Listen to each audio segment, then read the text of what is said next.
एक लोकतांत्रिक देश में देश का मीडिया डेमोक्रेसी का चौथा पिलर कहा जाता है। और अगर देश का मीडिया इस तरह की बचकानी हरकतें करता है जिसके ऊपर देश विश्वास करता है, वो देश की जनता के साथ अगर विश्वासघात करता है, तो ऐसे मीडिया चैनल्स को और ऐसे मीडिया चैनल्स चलाने वालों को तो डूब के मर जाना चाहिए। क्योंकि हाथरस जैसी घटना के साथ संत रामपाल जी महाराज जी का नाम जोड़ना, और सिर्फ नाम ही ना जोड़ना बल्कि संत रामपाल जी महाराज जी के ऊपर ऐसे झूठे निराधार आरोप लगाना जिनके पीछे आपके पास कोई सच्चाई प्रूव करने के लिए एक भी प्रूफ नहीं है। संत रामपाल जी महाराज जी के ऊपर निराधार आरोप लगाए जा रहे हैं। तो आज मैं कुलदीप नागपाल, एक एडवोकेट और संत रामपाल जी महाराज जी का शिष्य होने के नाते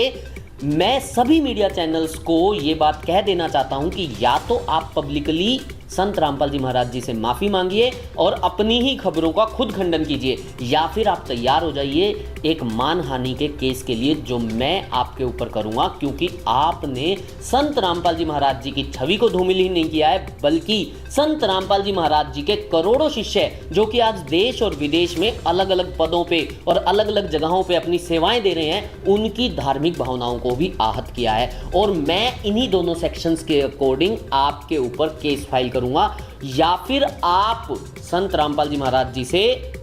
माफी मांगे, या मैं आपको चैलेंज करता हूं कि आप अपनी कही हुई बातों को प्रूव कर दीजिए। क्योंकि अगर आपके पास देश की जनता से विश्वासघात करने के पीछे कोई आधार नहीं है, तो आपको देश की जनता से विश्वासघात करने का भी कोई अधिकार नहीं है। आप या तो सुधर जाइए या फिर आप सुधरने के लिए तैयार हो जाइए, क्योंकि देश की न्यायपालिका भी आपको सुधार सकती है।